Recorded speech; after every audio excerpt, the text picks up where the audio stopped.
चली अनीति पथ राग रस जीती, तुलसी संतन के मत यही भक्ति की रीति।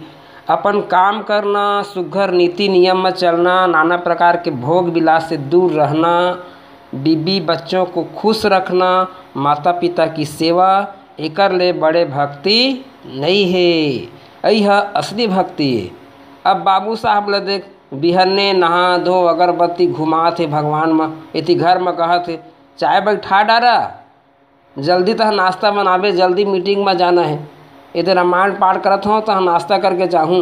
अब रामायण पाठ करत है लकर धकर प्रातः काल उठे कि नाता माध विदा गुरु नाम धर्म न सरस्वती समान आगम निगम कर्म कराना, लकर धकर पढ़ के उठी। अपन घर वाले कहत है अभी ले तो रोटी नहीं बने हैं, गुस्सा थे। आजकल कई दिन पी खा के रामायण में बैठ जाते, पी के रामायण गाथे, सुनैया मन भी एती ओती करत रही थे। भगवान ह कहाँ के सहारा हो ही रे दादा।